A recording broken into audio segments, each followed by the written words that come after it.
തലമുറകളായി കടൽ പ്രതീക്ഷയും കടൽ തീരം വാസകേന്ദ്രവുമാക്കിയവരാണ് മത്സ്യത്തൊഴിലാളികൾ, കടലിന്റെ മക്കൾ.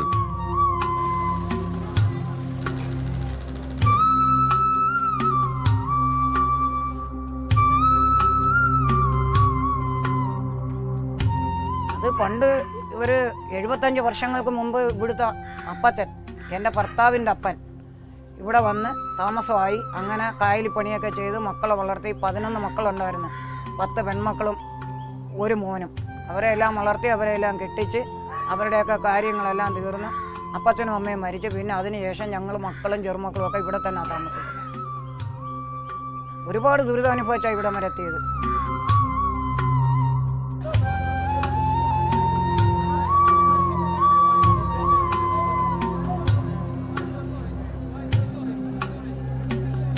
കടൽ മാത്രമല്ല, കരയിലെ ജീവിതവും ഇവർക്ക് വർഷങ്ങളോളം വെല്ലുവിളികൾ നിറഞ്ഞതായിരുന്നു. പുരുഷന്മാർ വെല്ലുവിളികൾ നിറഞ്ഞ കടലിൽ മത്സ്യബന്ധനത്തിനായി പോകുമ്പോൾ പ്രതികൂലമായ കാലാവസ്ഥയെ മറികടന്നും കടലിൽ നിന്നും ഉറ്റവരെത്തിക്കുന്ന മത്സ്യം തീരദേശത്തെ സ്ത്രീകൾ മാർക്കറ്റുകളിലും വീടുകളിലും എത്തിച്ച് വിപണനം നടത്തിയിരുന്ന കാലം. മത്സ്യം എത്ര വിറ്റാലും ജീവിത പുരോഗതി ഉണ്ടാകാത്ത കാലം.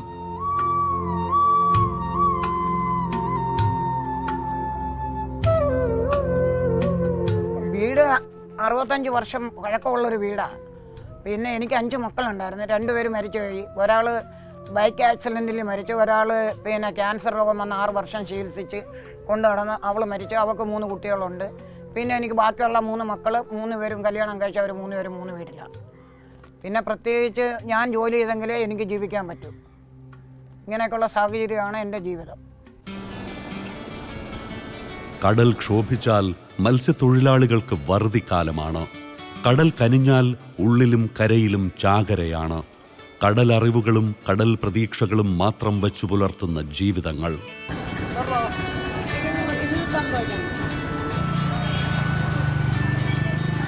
ചാകര എന്ന് പറയുമ്പോഴത്തേക്ക് നമ്മളിപ്പോൾ ചിലപ്പോൾ അറിയാൻ ഒക്കത്തില്ല. ഈ കൂടുതലും ചെമ്മീനാണ് കൂടുതലും ചാകര വീണ അവിടെ വടക്കൻ രാജ്യങ്ങളിലെ. അപ്പം നമ്മളിപ്പോൾ ഇങ്ങനെ ഈ വള്ളം ഓടുമ്പോഴത്തേക്ക് ചെമ്മീൻ ചാടുമ്പോഴത്തേക്കാണ് ഈ ക്യാമറയിൽ കണ്ട് ഈ മീൻ അടിക്കുന്നത്. അപ്പോൾ ഈ മത്തി കിട്ടും, എല്ലാ മീനും കിട്ടും നമ്മളിപ്പോൾ വല അടിക്കുമ്പോഴേ.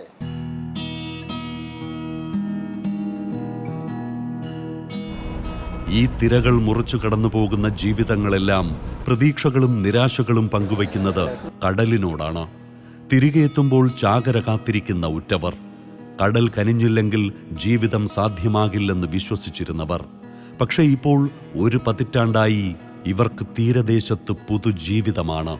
കടലിലെപ്പോലെ കരയിലും കാക്കാനും വിശ്വസിച്ച് കരം പിടിക്കാനും ഒരു സർക്കാരുള്ള നല്ല കാലം. 2017 മുതൽ 2018 മുതൽ എന്ന് പറയുമ്പം ഈ മത്സ്യപ്പെടുന്ന വായ്പ തരുന്നതിന് ഒരു ഇൻട്രസ്റ്റും ഇല്ലാത്തൊരു ലോണാണ്. പലിശരഹിത വായ്പ എന്ന് പറയും. വള്ളത്തിന് ഇൻട്രസ്റ്റ് ഇല്ല, വള്ളത്തിന് പലിശയില്ല, എഞ്ചിന് പലിശയില്ല, ഒരു സാധനത്തിനും പലിശയില്ലാതെ ലോൺ തരുന്ന ഗവൺമെൻറ് ഉണ്ടെങ്കിൽ ഈ ഇപ്പം ഭരിക്കുന്ന സർക്കാരാണ്. ഒരു സാധനത്തിനും പലിശയില്ല. ഏതൊരു സ്ഥാപനത്തിലും 1000 രൂപ പോയി എടുത്താലും പലിശയുള്ളൊരു സാഹചര്യത്തിൽ ഇപ്പം ഞങ്ങൾക്ക് ഇതിൻ്റെയൊക്കെ പലിശ കൊടുക്കുന്നത് ഭരിക്കുന്ന സർക്കാരാണ്. അതുകൊണ്ട് ഞങ്ങൾക്ക് ഏറ്റവും വലിയൊരു നേട്ടമാണ്. ഇപ്പോൾ ഞങ്ങൾക്കൊരു 6 മാസം പണി ചെയ്ത് ബില്ലെഴുതിയില്ലെങ്കിൽ ഞങ്ങൾക്ക് യാതൊരു വിഷയമില്ല. തീരദേശ ജനതയുടെ പുനരധിവാസം, തൊഴിൽ പ്രോത്സാഹനം, വിദ്യാഭ്യാസ സഹായം, നഷ്ടപരിഹാര വിതരണം, സ്ത്രീ ശാക്തീകരണം തുടങ്ങിയ മേഖലകളിൽ കേരളം 1 പതിറ്റാണ്ടായി രാജ്യത്തിന് തന്നെ മാതൃകയാണ്. തീരദേശ ജനതയ്ക്ക് സുരക്ഷിത വാസകേന്ദ്രങ്ങളൊരുക്കുന്ന പുനർഗേഹം പദ്ധതി, വിദ്യാതീരം ഉൾപ്പെടെയുള്ള വിദ്യാഭ്യാസ പദ്ധതികൾ, മത്സ്യഫെഡ്, സാഫ്, മത്സ്യബോർഡ് തുടങ്ങിയ ഏജൻസികൾ വഴി നടപ്പിലാക്കുന്ന പദ്ധതികൾ, വിഴിഞ്ഞത്തെ മത്സ്യത്തൊഴിലാളികളുടെ പുനരധിവാസ പദ്ധതികൾ എന്നിവയിലൂടെയെല്ലാം കേരളത്തിലെ ഏറ്റവും വലിയ പരമ്പരാഗത തൊഴിൽ മേഖലയെ സംരക്ഷിക്കുക എന്ന പ്രതിജ്ഞാബദ്ധതയാണ് നമ്മുടെ സർക്കാർ നിറവേറ്റി വരുന്നത്. തൊഴിലുമായി ബന്ധപ്പെട്ട പ്രത്യേകത കാരണം തന്നെ കടലിനടുത്ത് തന്നെ താമസിക്കേണ്ടി വരുന്ന തൊഴിലാളി വിഭാഗമാണ് മത്സ്യത്തൊഴിലാളികൾ. അപ്പോൾ കടലാക്രമണ ഭീഷണി നേരിടുന്ന മത്സ്യത്തൊഴിലാളി കുടുംബങ്ങളെ സംരക്ഷിക്കാൻ എങ്ങനെ കഴിയും?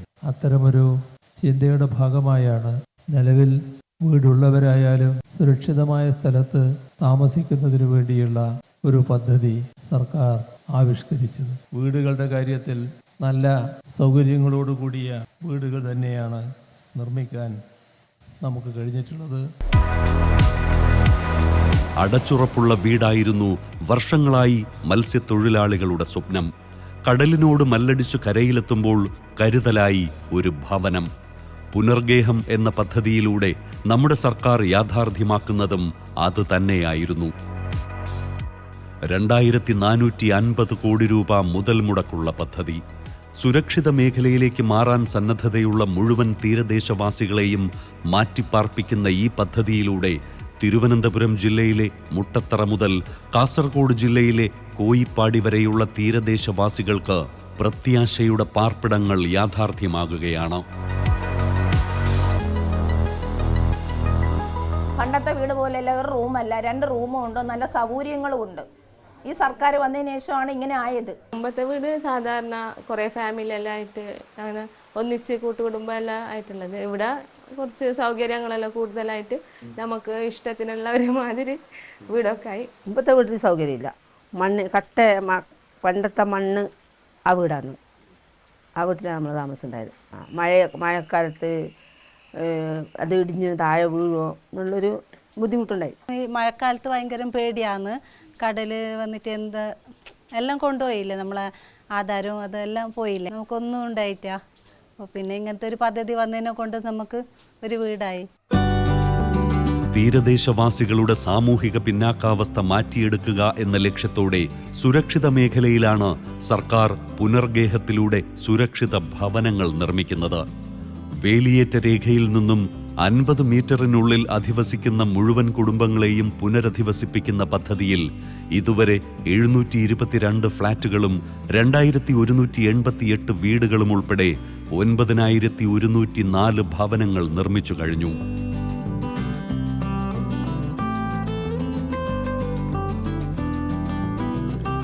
രാജ്യത്തിന് തന്നെ മാതൃകയായ ഈ പദ്ധതി പ്രകാരം ഇപ്പോൾ നിർമ്മാണത്തിലുള്ളത് 804 ഫ്ളാറ്റുകളും 1200-ലധികം വീടുകളുമാണ്. ലൈഫ് പദ്ധതിയിൽ ഫിഷറീസ് വിഭാഗത്തിൽ 4628 വീടുകളും വിവിധ ഭവന പദ്ധതികൾ പ്രകാരം 4706 വീടുകളും 192 ഫ്ളാറ്റുകളും പൂർത്തിയാക്കിയ സർക്കാർ ആകെ 12,000-ലധികം വീടുകളാണ് മത്സ്യത്തൊഴിലാളികൾക്കായി ഇതിനകം നിർമ്മിച്ചു നൽകിയത്. മുട്ടത്തറയിൽ അടുത്തിടെ 332 ഫ്ളാറ്റുകൾ കൈമാറിയ സർക്കാർ മത്സ്യത്തൊഴിലാളികൾക്ക് പുതുജീവിതം തന്നെ സമ്മാനിക്കുകയാണ്.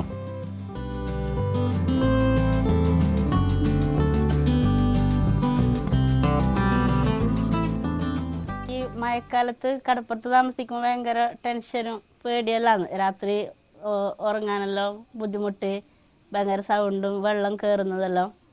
ഇപ്പോൾ ഇവിടെ വന്ന് പിന്നെ ആ ഒരു ടെൻഷനില്ല. സ്ഥലവും ഒക്കെ വീട് നമുക്ക് സർക്കാർ തന്നു. അതെല്ലാം നല്ല ഒരു രീതിയിൽ പോകുന്നു. ഒരു തുറക്കത്തിൽ ഇവിടെ അവിടെ പിന്നെ കുറച്ച് പേടിക്കാനില്ല. കുറച്ച് റോഡ് സൈഡ് സാധാരണ നല്ല വീട് എല്ലാവരും ഇഷ്ടപ്പെട്ടു. ഞാൻ പുതുക്കുറിച്ചി കടൽ തീരത്ത് താമസിക്കുന്ന വ്യക്തിയായിരുന്നു. ഓഗി ദുരന്തത്തിൽ എൻ്റെ വീടും കടൽക്ഷോഭത്തിൽ വളരെയധികം ബുദ്ധിമുട്ടുകളുണ്ടായി. അങ്ങനെ ഗവൺമെൻറ്റായിട്ട് അന്വേഷണത്തിന് വന്നു. ആ ലിസ്റ്റിൽ വന്നത് പ്രകാരം പുനർഗേഹ പദ്ധതിയിൽ ലഭിച്ച വീടാണിത്.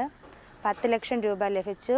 ഇപ്പോൾ ഞാനും എൻ്റെ കുഞ്ഞുങ്ങളും സുരക്ഷിതമായി ഈ ഭവനത്തിലാണ് താമസിക്കുന്നത്. 4 വർഷത്തിന് മുമ്പ് അപ്പുറത്താണ് താമസം. എൻ്റെ കുടുംബ വീട്ടിലായിരുന്നു. കുടുംബ വീടെന്ന് വെച്ചാൽ 4-5 കുടുംബങ്ങൾ താമസിക്കുന്ന വീടാണ്.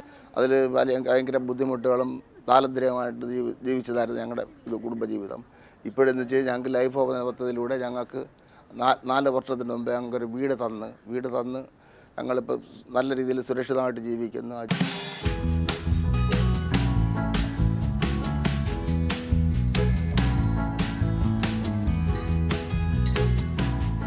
മികച്ച വിദ്യാഭ്യാസത്തിലൂടെ തീരദേശവാസികളുടെ സാമൂഹിക പുരോഗതി ഉറപ്പുവരുത്തുക എന്ന ലക്ഷ്യം കൂടിയാണ് കഴിഞ്ഞ 9 വർഷമായി നമ്മുടെ സർക്കാർ നിറവേറ്റി വരുന്നത്. കുട്ടികൾക്ക് വേണ്ട എല്ലാ സൗകര്യങ്ങളും വളരെ സൗജന്യമായിട്ട്, ഒരു കാശും മുടക്കണ്ട. മത്സ്യത്തൊഴിലാളികളുടെ കുട്ടികൾക്ക് ആവശ്യമുള്ള എല്ലാ കാര്യങ്ങളും ഫ്രീ ആയിട്ടാണ് ഇവിടുന്ന് സ്കൂളിൽ നിന്ന് തരുന്നത്. നല്ല ഭക്ഷണം സാധാരണ ഗവൺമെൻറ് സ്കൂളുകളിൽ കുട്ടികൾക്ക് ലഭിക്കുന്നതിനേക്കാളും വളരെ നല്ല ഭക്ഷണമാണ്. 3 നേരവും ഹോസ്റ്റലിലുള്ള കുട്ടികൾക്ക് 3 അല്ല 4 നേരം.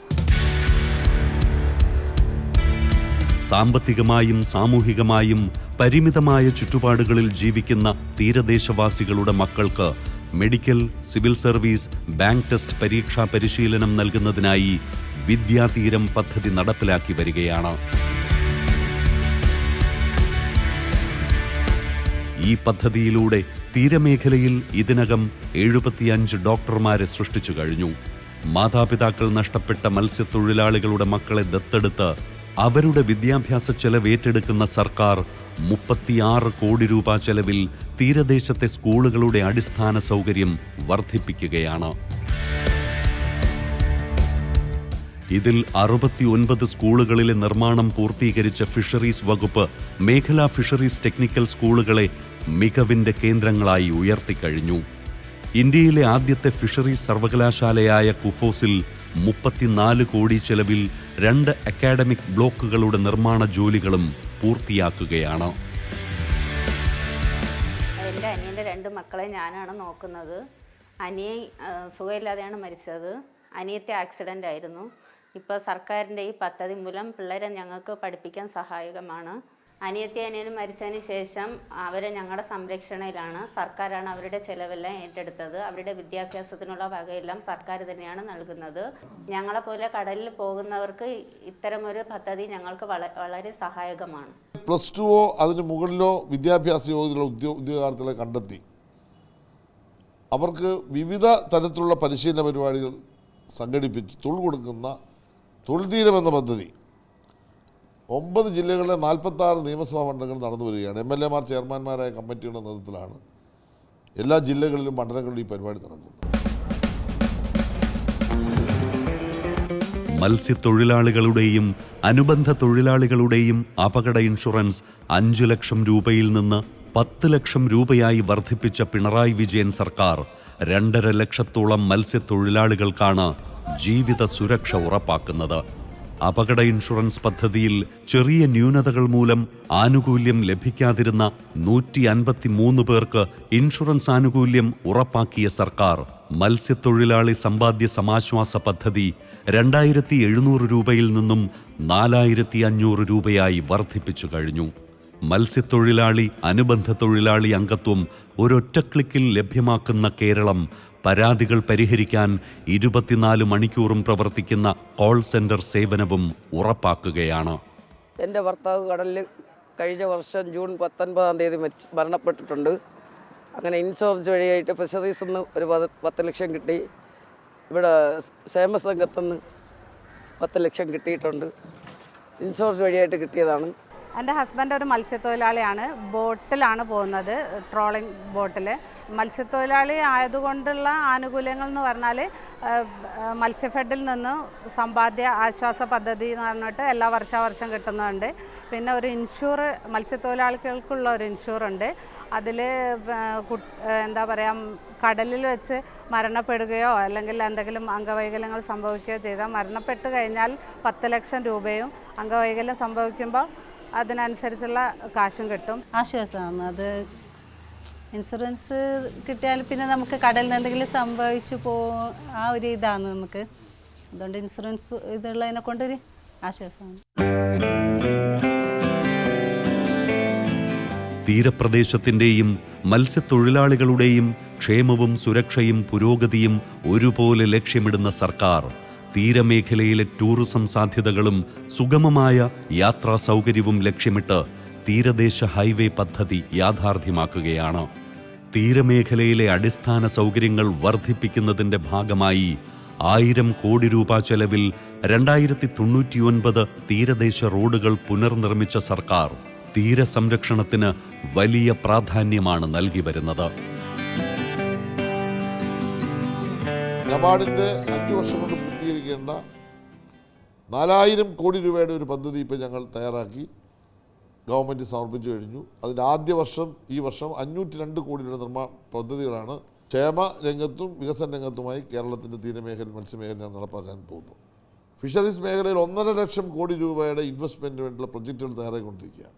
തീരത്തെ ഹാർബറുകളും അതുപോലെ തന്നെ ഫിഷ് ലാൻഡിംഗ് സെൻ്ററുകളെല്ലാം മോഡേണൈസ് ചെയ്യുന്ന വലിയ ഒരു ബൃഹത് പദ്ധതി ഇന്ത്യയിൽ ആദ്യമായി കേരളത്തിൽ ഒരു ചർച്ച ഞങ്ങൾ ആരംഭിക്കുകയാണ്.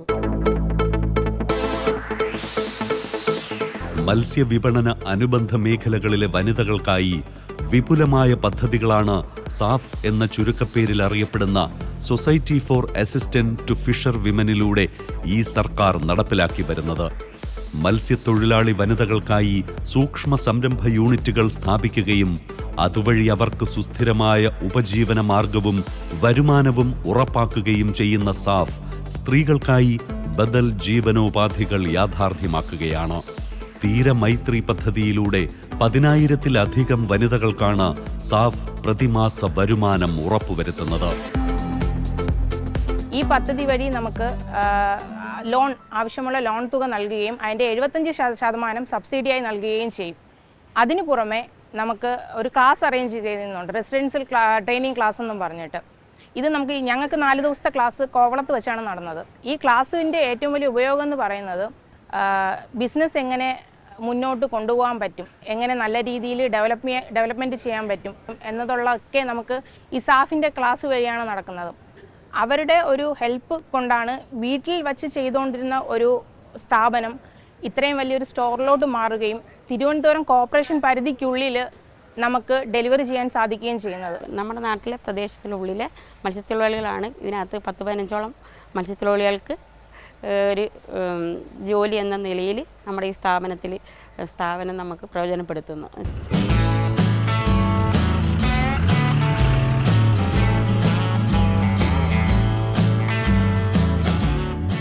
തീരദേശത്തും വനിതാ ശിശു സംരക്ഷണം ഉറപ്പാക്കുന്ന സർക്കാർ മത്സ്യവിപണനത്തിന് പോകുന്ന വനിതകൾക്കായി 2021 മുതൽ തലസ്ഥാനത്ത് പരീക്ഷണാർത്ഥം സമുദ്ര ബസ് സർവീസ് പദ്ധതി നടപ്പിലാക്കുകയാണ്.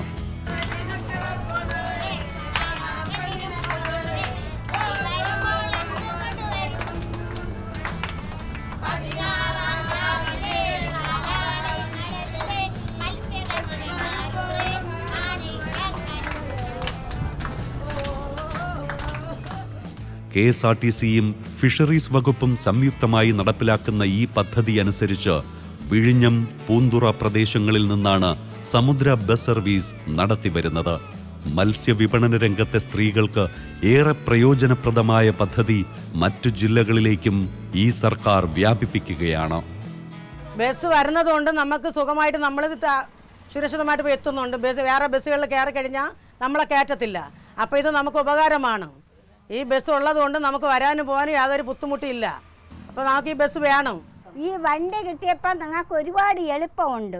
എന്തെന്ന് വെച്ചാൽ മീൻ വിറ്റാലും വിത്തില്ലെങ്കിലും ഞങ്ങൾക്ക് നേരത്തെ കൂട്ടി വീട്ടിൽ പോയി ചെന്ന് ചേരാൻ വേണ്ടി നല്ല സൗകര്യമായിട്ട് ഞങ്ങൾ പോകുകയും എടുക്കുകയും എല്ലാം ചെയ്യുന്ന സന്തോഷമായിട്ട് തന്നെയാണ് ഞങ്ങൾ പോണത്. അങ്ങനെ ഒരു കുഴപ്പമോ വേറെ ഒന്നുമില്ല. ഈ വണ്ടി തന്നവർക്ക് 1000 കോടി നന്ദി ഞങ്ങൾ പറയണം. മത്സ്യബന്ധന മേഖലയിൽ ആധുനീകരണമാണ് ഈ സർക്കാർ നടപ്പിലാക്കി വരുന്നത്. മത്സ്യബന്ധന യാനങ്ങൾ ആധുനികവൽക്കരിക്കുന്നതിന്റെ ഭാഗമായി എല്ലാ പരമ്പരാഗത യാനങ്ങൾക്കും മൗണ്ടിംഗ് ടൈപ്പ് GPS നൽകുന്ന സർക്കാർ പിടയ്ക്കുന്ന മത്സ്യം കേടുകൂടാതെ കരയ്ക്കെത്തിക്കുന്നതിന് ഇൻസുലേറ്റഡ് ഐസ് ബോക്സും നൽകി വരികയാണ്. എല്ലാ മത്സ്യബന്ധന യാനങ്ങളിലും കാലാവസ്ഥാ മുന്നറിയിപ്പുകൾ നൽകുന്നതിനും ജീവൻ സുരക്ഷാ ഉപകരണങ്ങൾ ഉറപ്പാക്കുന്നതിനും മുൻഗണന നൽകുന്ന കേരളം വിഴിഞ്ഞം, ബേപ്പൂർ, വൈപ്പിൻ ഫിഷറീസ് സ്റ്റേഷനുകൾ കേന്ദ്രീകരിച്ച് റീജിയണൽ കൺട്രോൾ റൂമുകളും മാസ്റ്റർ കൺട്രോൾ റൂമും പ്രവർത്തിപ്പിച്ചു വരികയാണ്. കാറ്റും മഴയൊക്കെ ആകുമ്പോഴത്തേക്ക് കടൽ കടന്ന് പോണ്. അവിടെ ഈ കോളോ കാര്യങ്ങളൊക്കെ കൂടുതലായിട്ട് വരുമ്പോഴത്തേക്ക് നമ്മൾ GPS എന്ന് പറയുന്ന സാധനമാണ് യൂസ് ചെയ്യണത്. അപ്പോൾ ഇത് യൂസ് ചെയ്തിട്ട് നമ്മൾ കാറ്റ് ഇതൊക്കെ നോക്കുമ്പോൾ ഇത് ദിശ നോക്കി യൂസ് ചെയ്തിട്ടാണ് ഞങ്ങൾ വരുന്നത്. അങ്ങനെയാണ് ഉള്ളത്. ഇതിൽ ഫംഗ്ഷനൊക്കെ എല്ലാം ഉണ്ട്. സർക്കാർ തന്നിട്ടുള്ള ഒരു ഇത് തന്നെയാണ് GPS. അപ്പോൾ നമ്മളെല്ലാ വള്ളത്തിലും ഇത് തന്നെയാണ് യൂസ് ചെയ്യണത്. ഏത് കാറ്റും മഴയൊക്കെ വന്നിരുന്നാലും നമ്മളിത് നോക്കി കര വന്ന് ചേരാൻ വേണ്ടിയിട്ട് പറ്റും. മത്സ്യത്തൊഴിലാളികൾക്ക് യാനവും എഞ്ചിനും ഉൾപ്പെടെ ഇൻഷുറൻസ്, മറൈൻ ആംബുലൻസുകൾ എന്നിവയിലൂടെയുമെല്ലാം കാലത്തിനൊപ്പം ഈ രംഗത്ത് സർക്കാർ മാറ്റങ്ങൾ ഉറപ്പാക്കുകയാണ്. 21-ാം തീയതി പണിക്ക് പോയിട്ട് പിന്നെ ഉച്ചവരെ ഞങ്ങൾ കാത്തിരുന്നപ്പോൾ ബോട്ട് വന്നില്ല. ബോട്ട് വരാതിരുന്നപ്പോൾ നമ്മൾ ഇവിടെ നിന്ന് ഒരു ആംബുലൻസ് ഒരു വള്ളം തിരച്ചിലിന് പോയപ്പോൾ ആംബുലൻസ് കണ്ട് 2 ആൾക്കാർ വള്ളത്തിന് മേലെ ഇരുന്ന് വള്ളം കമന്ന് കിടന്ന് 2 ആൾ വള്ളത്തിൻ്റെ മേലെ ഇരുന്ന് അവർ കൊണ്ടുവന്ന് പിന്നെ ഉടനെ തന്നെ നമ്മൾ ആംബുലൻസ് പിടിച്ച് ഉടനെ മെഡിക്കൽ കോളേജ് എത്തിച്ച്. അന്ന് എത്തിച്ചിട്ട് ലാസ്റ്റിൽ ഞങ്ങൾ ആക്കലൊന്നും കിട്ടിയില്ല. വള്ളത്തെ കൊണ്ടുവന്ന് വള്ളം പണിയാൻ പറഞ്ഞ്. പരമ്പരാഗത മത്സ്യത്തൊഴിലാളികളുടെ ജീവിത ഭദ്രത ഉറപ്പുവരുത്തുന്നതിനായി അപകട ഗ്രൂപ്പ് ഇൻഷുറൻസ് പദ്ധതി മുതൽ മത്സ്യബന്ധന യാനങ്ങൾക്ക് വരെ സുരക്ഷിതത്വം ഉറപ്പാക്കുന്ന രാജ്യത്തെ ഒരേ ഒരു സംസ്ഥാനമാണ് കേരളം. 3.25 ലക്ഷത്തിലധികം തൊഴിലാളികൾക്ക് ഇൻഷുറൻസ് പരിരക്ഷയൊരുക്കുന്ന മത്സ്യബോർഡ് ഈ രംഗത്ത് സാമൂഹികവും സാമ്പത്തികവുമായ പുരോഗതി കൂടിയാണ് ഉറപ്പാക്കുന്നത്. പ്രീമിയം തുകയുടെ 90% സർക്കാർ നൽകുന്ന യാനങ്ങൾക്കും ഹള്ളിനുമുള്ള ഇൻഷുറൻസ് പരിരക്ഷയിൽ ഇതിനകം 3500-ലധികം പേരാണ് അംഗങ്ങളായത്. കേരളത്തിലെ മത്സ്യത്തൊഴിലാളികൾക്ക് നൽകുന്ന വായ്പയിൽ നയാ പൈസ പലിശ വാങ്ങാൻ പാടില്ലെന്ന ഒരു സുപ്രധാനമായ തീരുമാനം കേരളത്തിലെ പിണറായി വിജയൻ സർക്കാർ എടുക്കുകയുണ്ടായി. പലിശരഹിത വായ്പാ പദ്ധതി നയാ പൈസ പലിശ വാങ്ങാതെ കേരളത്തിലെ പാവപ്പെട്ട മത്സ്യത്തൊഴിലാളികൾക്ക് വള്ളവും എഞ്ചിനും വലയും നൽകുന്ന പലിശരഹിത വായ്പാ പദ്ധതി നടപ്പിലാക്കിയത് അങ്ങനെയാണ്.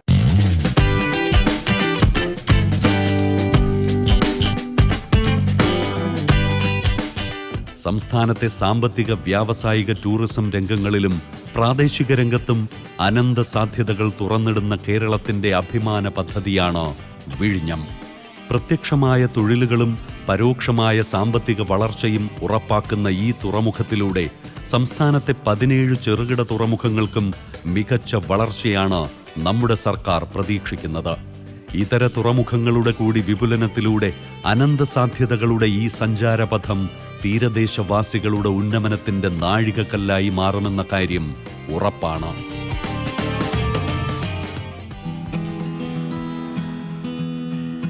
മത്സ്യത്തൊഴിലാളികളുടെ ആരോഗ്യ സംരക്ഷണം ഉറപ്പാക്കാൻ കേരള ഫിഷറീസ് വകുപ്പ് നിരവധി പദ്ധതികൾ നടപ്പിലാക്കി വരികയാണ്.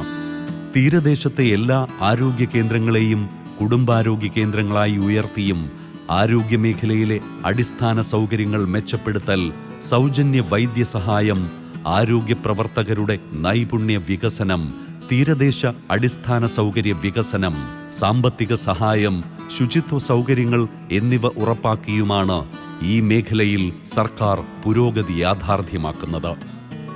പെരുമാതറ തൊട്ടും ഈ വേളി ഏരിയയിൽ എല്ലാവർക്കും ഭയങ്കര ഉപകാരമായിട്ടുള്ള ആശുപത്രിയാണ്. കാശ് കൊടുക്കണ്ട, വണ്ടി പിടിക്കേണ്ട, ഒന്നും ചെയ്യേണ്ട. ഓടി വന്നാൽ നമുക്കിവിടെ മാറി വരുന്ന ഡോക്ടേഴ്സൊക്കെ നല്ല സപ്പോർട്ടാണ്. ഏത് രോഗത്തിനും എന്തും നല്ല ചികിത്സ. ഇപ്പോൾ BP ക്കായാലും ഷുഗറിനായാലും ഇവിടെ തന്നെ ഉണ്ട്, ലാബുണ്ട്. നമുക്ക് അതുകൊണ്ട് പുറത്തൊന്നും പോകേണ്ട ആവശ്യമില്ല. ഇപ്പം നമ്മൾ കൊടുക്കുന്ന സേവനം എന്താണെന്ന് ചോദിച്ചു കഴിഞ്ഞാൽ രാവിലെ 9 മണി മുതൽ 6 മണി വരെ നമ്മൾ അവർക്ക് വേണ്ടി ആശുപത്രി തുറന്ന് പ്രവർത്തിക്കുന്നുണ്ട്. അപ്പം അവരുടെ ഒരു ദൈനംദിന ജീവിതത്തിലുള്ള എല്ലാ അസുഖങ്ങൾക്കും ഉള്ള ഒരു എമർജൻസി കെയർ, ഒരു പ്രൈമറി കെയർ നമ്മുടെ ആശുപത്രിയിൽ കൊടുക്കുന്നുണ്ട്. രാജ്യാന്തര മത്സ്യോൽപാദനത്തിൽ 20 മുതൽ 25% വരെ സംഭാവന ചെയ്യുന്ന കേരളം കഴിഞ്ഞ 8.5 വർഷമായി ഈ മേഖലയിലെ തൊഴിലാളികളുടെ ശാക്തീകരണം ഉറപ്പാക്കുകയാണ്. ഒപ്പം സംരംഭകരെ വരവേൽക്കാൻ മെഗാ സീ ഫുഡ് പാർക്ക് ആരംഭിച്ചും മത്സ്യോൽപ്പന്നങ്ങൾക്കായി ഒരു തനത് ബ്രാൻഡ് രൂപപ്പെടുത്താൻ മുന്നൊരുക്കങ്ങൾ നടത്തിയും ഈ രംഗത്ത് കേരളം ശ്രദ്ധേയമായ ചുവടുകൾ ഉറപ്പിക്കുകയാണ്. അതിലൂടെ തീരദേശവാസികളോടുള്ള പ്രതിജ്ഞാബദ്ധതയ്ക്കും അവർക്കുള്ള സുരക്ഷിത ഭാവിക്കും കൂടിയാണ് ഈ സർക്കാർ നിറം പകരുന്നത്. തീരമേതു തേടുമീ കാലം, നാടിതെന്നു ചൊല്ലുമീ കാലം, ഒരു തുഴയാ